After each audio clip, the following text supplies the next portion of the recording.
고수와 함께 투자의 맥을 짚는 KBS 1라디오 경제쇼. 진행의 성기영 아나운서입니다. 윤석열 대통령에 대한 탄핵 소추안이 국회 문턱을 넘어서면서 정치적 불확실성이 어느 정도 해소되면서 치솟던 원달러 환율은 다소 진정이 되는 분위기입니다. 불안한 경제도 이제 안정화를 찾게 될 것이라는 전망이 나오지만 국내외 통상 전문가들 사이에선 출범이 코앞으로 다가온 트럼프 2기 행정부에 제대로 대응을 못하고 있다는 지적이 나오고 있는데요. 비상계엄과 탄핵 정국으로 인한 불안한 한국 경제 상황 자세히 짚어보겠습니다. 윤동열 건국대 경영학과 교수와 함께합니다. 어서 오십시오. 네, 안녕하세요. 네, 지난 주말 대통령에 대한 탄핵 소추안이 가결이 됐는데요. 이로써 그동안 살얼음판을 걸어왔던 우리 경제의 불확실성은 조금이나마 덜게 됐다고 봐도 될까요? 뭐 대답부터 드리면 조금이나마 덜 수는 있었죠. 예. 사실 정부 같은 경우는 이제 윤 대통령의 탄핵 심판의 절차가 본격화되기 시작했지 않습니까? 그러면서 12.3 비상계엄 사태에 대한 그 주식시장에 대한 납폭이 대부분 돌려졌고 또 외인 시장에서의 그 우리가 보는 변동폭도 좀 줄었다고 평가를 하고 있습니다. 예. 그러나 실제 우리가 현장에 들어가 보면은 또 그렇지만도 않다는 것이죠. 오늘 지금 코스피가 2,488.97이죠. 예. 실제 5.49 정도 하락을 했습니다. 외국인은 여전히 매도세입니다. 오늘도 5천억 이상의 자금이 빠져나갔고요. 네. 그리고 실제 기관도 차익 실현을 위해서 매도로 돌아섰습니다. 개인 투자들만 지금 4천억 정도 이제 매수세가 강화된 상황이었고요. 아까 말씀 주셨지만 실제 트럼프 2기라든지 미중 무역 전쟁이라든지 이런 부분 불확실성 변수가 그대로 존재하고 있고 예. 또 추가적으로 봤을 때도 우리 같은 경우도 정치적인 이제 이런 부분들이 불확실성이 아직도 가중되고 있기 때문에 장기적으로 봤을 때는 이와 같은 경제가 회복되기 위해서는 정치적 해법에 대한 그림이 좀 명확하게 드러나지 않으면 이게 문제점이 생길 수 있는 지금으로는 약하다. 그렇죠. 예. 또 국제 정세하고 비교했을 때도 뭐 글로벌 증시는 아시겠지만 산타 랠리를 이어가고 있습니다. 근데 S&P도 그렇고 나스닥도 그렇고 거의 2만까지도 접근하고 있는 상태인데 우리 같은 경우는 이 당분간의 정치적인 불안정성 같은 경우가 코리아 디스카운트로 작용할 수 있기 때문에 이런 문제들 특히 이제 17일, 18일 우리나라 시간으로 했을 때 열리는 미국 연방준비공개위원회의 결과에 따라서 좀 이 변동성이 좀 달라지지 않을까 생각합니다. 예, 뭐 그동안 해외에서도 국내 정치는 물론이고 경제 상황에 대해서도 우려의 시각을 많이 전해왔는데요. 그렇죠. 예. 교수님께서도 실제로 많이 전달을 받으셨다고? 저는 받았어요. 사실은 예. 제가 11월 초에 첫째 주에는 도쿄에가 있었고요. 그 다음 주에 뉴욕에 있었습니다. 그리고 계엄이 실제 되기 바로 이틀 전에 제가 프랑스 파리 OECD에 있었습니다. 네. 그러다 보니까 걱정스러운 전화들도 저한테 많이 왔고 지인들도 연락이 많이 왔죠. 계엄 때문만은 그러면 아니군요. 사실은 이제 계엄 이후에 이제 우리 정치 상황이 얼마나 안정되고 있느냐에 대한 부분들도 많았고요. 예. 또 실제 저도 기업 생활을 오래 했었지만 예전에 이 투자에 대한 우려에 대한 부분들도 기업들에 대한 부분도 많았습니다. 그래서 아시겠지만 계엄 이후에 또 지금도 마찬가지이고 기업들에 대한 그와 같은 문의들이 상당히 많이 오고 있고요. 기업도 비상 사태에 지금 대응하고 있는 것이라고 볼 수 있을 것입니다. 예. 사실 다행으로 이제 국정 논란에 대한 부분들이 좀 어느 정도 좀 정리가 되면서 실제 탄핵 소추안 가결로 인해서 돌발 사태가 일어날 것 같지는 않습니다. 그렇지만 실제 이런 부분들이 해소됐다고 보지만 국제사회에서 느끼고 있는 대외 신도는 연속적으로 지금 탄핵이 3번이 있었다는 거죠. 예. 우리나라에. 그러면 부정적인 영향을 미칠 수밖에 없을 것이고요. 또 오늘 한동훈 국민의힘 대표가 대표직으로 사임했습니다. 사퇴를 했죠. 예. 그럼 이제 국정은 이제 한덕수 권한대행 체계로 갈 수밖에 없는 상황입니다. 실제 여당 내에서 탄핵을 반대했던 권성동 의원의 원내대표의 그런 이제 목소리가 커질 수밖에 없는 상황이다 보니까 이제 이런 부분들에 대한 것들, 그러니까 윤석열 대통령 탄핵 이후에 실제 여당과 야당의 합치라든지 그리고 정치적인 불안정성이 완전히 해소됐다고 볼 수 없거든요. 예. 그래서 좀 불안감들을 갖고 있다고 볼 수 있겠죠. 그렇군요. 예. 또 당분간 헌법재판소에서의 탄핵 심판이 수개월 예고가 돼 있는 상황이고요. 예. 또 한 달여 앞으로 다가온 트럼프 2기 행정부의 출범을 앞두고 예. 실질적으로 경제사령탑의 힘이 약화되다 보니까 제대로 대응이 되고 있는 건지 예. 가장 큰 문제가 아닌가 싶은데요. 굉장히 큰 문제입니다. 사실 이제 탄핵소추 의결서가 우리가 실제 헌법재판소로 전달됐죠. 예. 전달되고 나면 기본적으로 윤 대통령의 직무가 정지됐고 탄핵재판소에 이제 탄핵 심판 절차가 개시가 됩니다. 지금 아무리 빨리 시작돼도 3주 전후가 되겠죠. 그럼 12월 말에서 이듬해 1월 정도 됐을 때 재판이 개시될 것 같은데 보통은 이제 180일 이내에 저희가 판결이 나야 됩니다. 근데 우리가 과거를 한번 봤을 때도 좀 속도를 낼 것 같아요. 박근혜 대통령 때도 거의 91일, 노무현 대통령 때도 63일 정도 걸렸어요. 네. 그럼 이제 빠르면은 우리가 한 2월 정도, 늦어도 4월 정도에는 어느 정도 결판이 날 거라고 생각하는데 이 국내 정치의 불확실성이라든지 가계 소비 심리의 악화라든지 기업의 투자 유보 같은 경우 이런 같은 국내 경기에 대한 하방 압력 같은 경우는요 실제 아직까지 해소되지 않았기 때문에 내수 부진이라든지 뭐 워낙 약세에 대한 부분들을 이런 것들이 일조할 가능성이 여전히 있다는 것입니다. 네. 그러면 실제 트럼프 행정부에 대한 준비는 거의 안 되고 있다고 봐야 할까요? 사실 준비를 해야 되는데 과거부터 준비를 해왔겠죠. 그렇지만 철저하게 준비가 되지 않았을 거라고 저는 생각합니다. 왜냐하면 실제 저희가 뉴욕에 방문했을 때도 마찬가지였거든요. 실제 우리나라에서 파견돼 있는 사람들도 봤지만 미국 기업인들도 만났습니다. 그런데 대미 협상 역량이 좀 약화되고 있다는 지적이 워싱턴에서 나오고 있다는 것이죠. 예. 이 국내 상황에서도 지금 상황에서는요. 트럼프 정부의 우리가 대비할 수 있는 시간 같은 경우도 많이 잃고 있다고 볼 수가 있을 것 같아요. 그럼 대통상 문제, 이제 AI 규제 문제들도 있을 것이고 또 전국 혼란 속에서 이제 외교나 통상에 대한 우려도 굉장히 많이 커지고 있지 않습니까? 이런 부분들에 대해서 좀 대응하기 위해서는 민간과 기업 같은 경우, 그러니까 기업과 정부 간에 굉장히 공조 협조가 있어야 되는데 이 공조 체계도 지금 조금 힘든 것 같아요. 그래서 이러한 같은 협조 체계를 구축하겠다고 외교라든지 뭐 산업부에서도 얘기를 하고 있는데 제가 보기에는 피치에서도 좀 발표를 했었어요. 미국의 관세 인상을 했을 때도 이 부정적인 영향을 미치는 국가 중에 하나로 대한민국을 꼽았거든요. 이게 굉장히 큰 이슈라고 볼 수가 있을 것입니다. 네. 그래서 실제 이런 부분들에 대한 부정적인 충격이 약화되기 위해서는요. 한국 정치에 대한 리스크는 물론이고 탄핵 이후에 이런 부분들을 어떻게 잘 대응할지에 대한 부분도 정말 중요한 이슈라고 볼 수가 있을 것 같습니다. 예. 네. 여기에다 국내외에서 또 우려를 하는 한 네. 가지가 과거 탄핵 때와는 경제 환경이 많이 다르다는 것을 지적을 하고 있는데요. 예. 2006년 노무현 대통령 탄핵 때나 2016년 탄핵 정국 때 경제 상황과 비교를 하면 어떤가요? 이제 일단 정치가 한국 경제에 영향을 미치는 건 맞습니다. 그렇지만 가장 중요한 요소는요. 이 통화 정책이라든지 경기가 영향을 미친다고 볼 수가 있을 것 같거든요.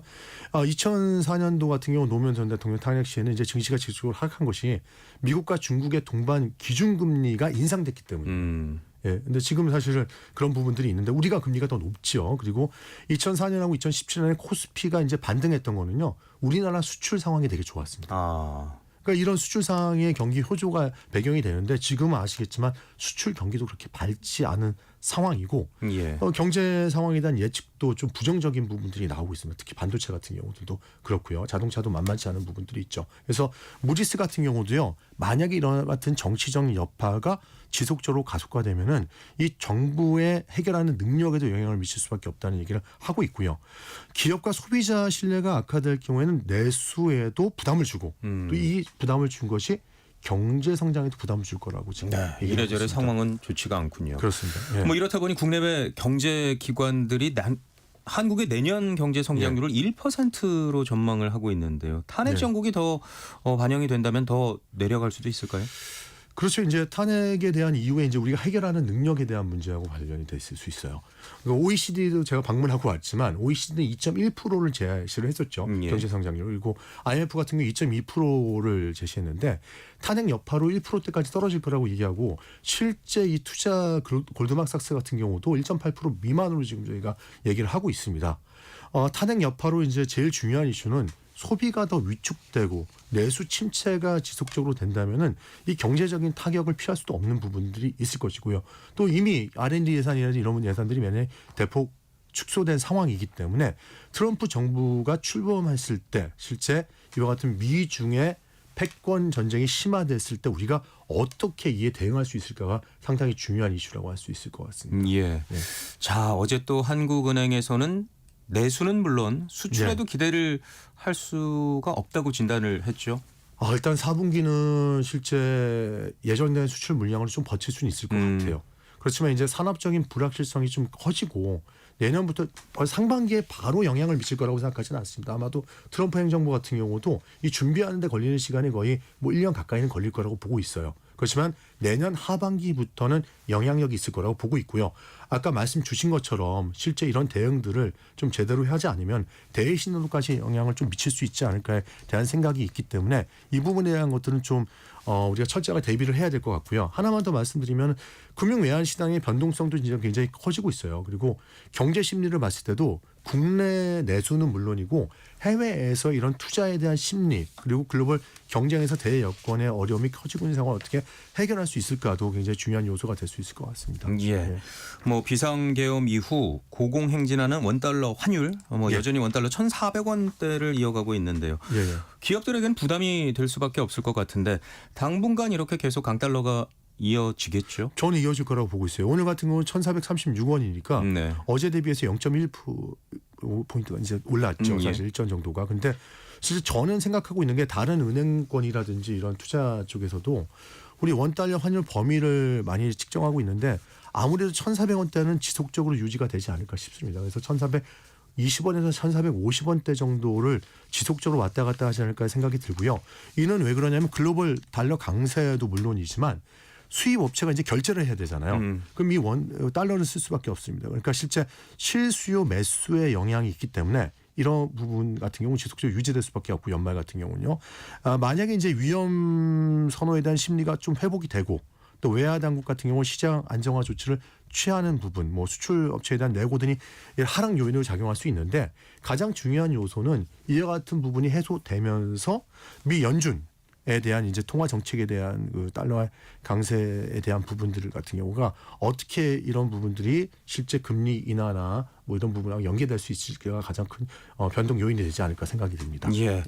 한국은행의 해법으로 주요 금융경제 정책을 여야정 협의하에 차질 없이 진행해서 경제 시스템이 독립 정상적으로 작동한다는 신뢰를 줄 경우에 경제에 미치는 영향이 제한적일 수 있다라고 제시를 했는데요. 물론 뭐 최적의 해법이 되겠지만 현재 민생 법원이 통과되지 않은 것도 있고요. 그렇죠. 국회의 갈등이 더욱 치닫는 모습이라서 뭐 걱정이 많이 됩니다. 쉽지 않을 것 같아요. 예. 지금 이 더불어민주당의 이제 이재명 대표가 민생 경제 안정에 대한 대책으로 실제 국힘에 국정안정협의체를 설치하고 추경까지도 지금 고려하자는 얘기를 제시했단 말이에요. 예. 사실 이게 이제 내수 진작을 위해서 이 문제를 해결하고자 하는 논리도 있었고요.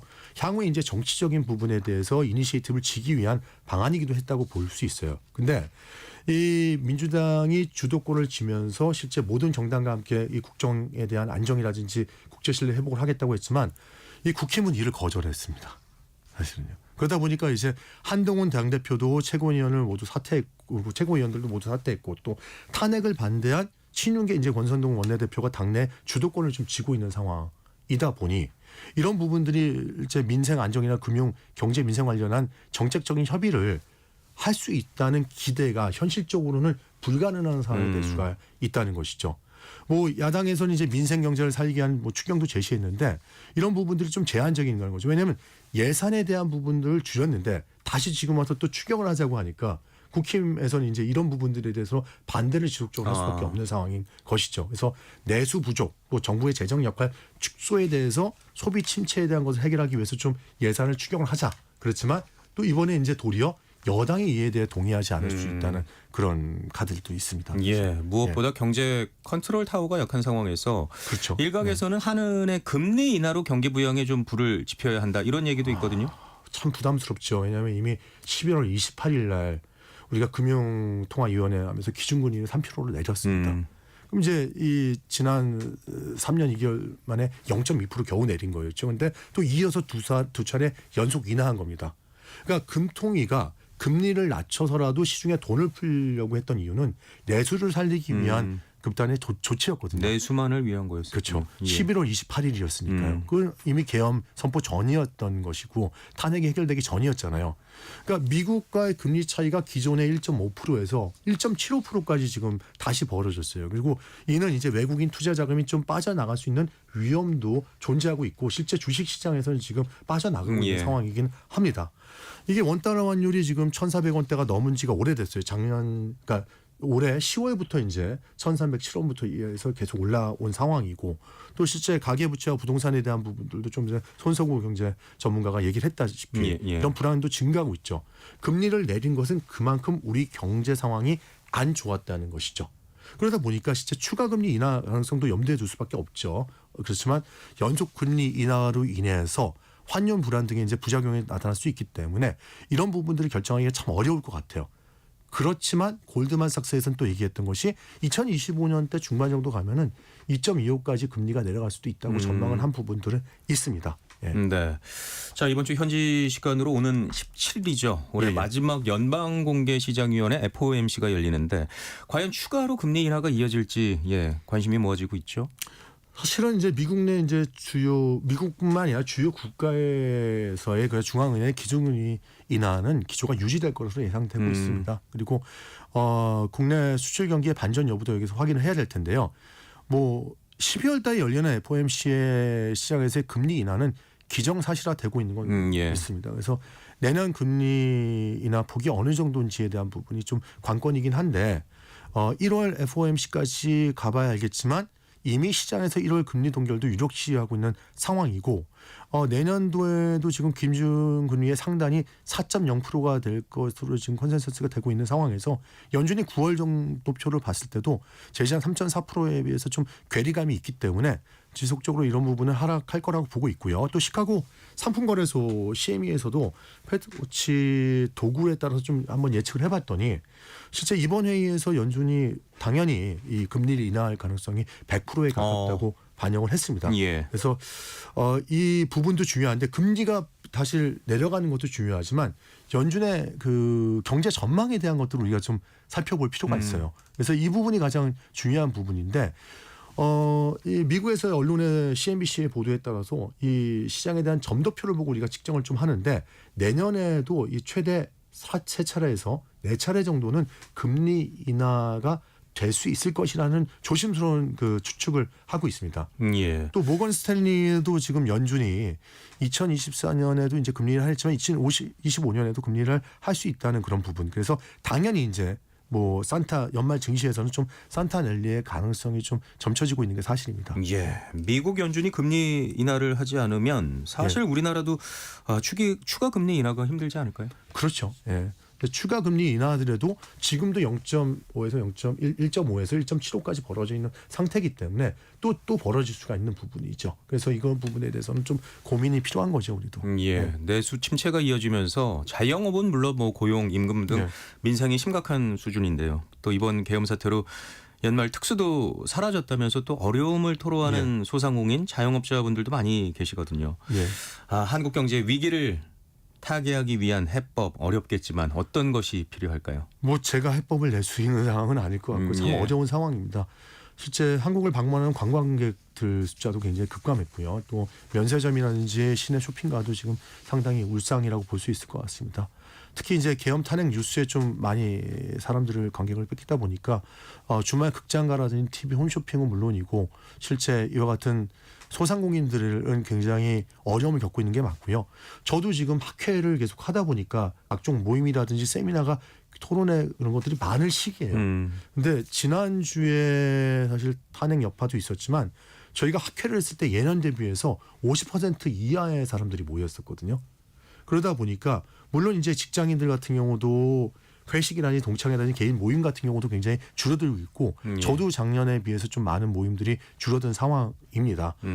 특히 아까 말씀 주셨다시피 소상공인 같은 경우는 코로나19 때보다 지금 더 어렵다는 얘기를 하는 분들이 많고 제가 위치해 있는 학교 같은 건 상권이 굉장히 많이 발달해 있는 지역인데도 불구하고 연말 경기 급냉이라는 것들을 몸소 체험할 수 있다는 사람들이 굉장히 많습니다.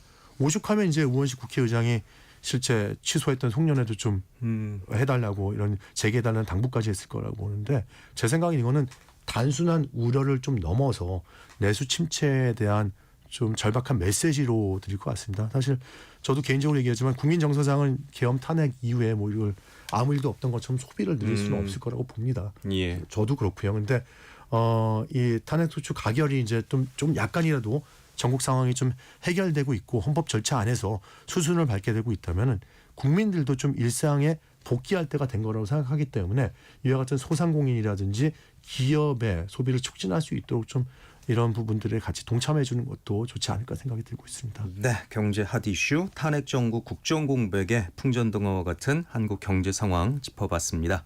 윤동열 건국대 경영학과 교수와 함께했습니다. 오늘 말씀 고맙습니다. 네, 감사합니다.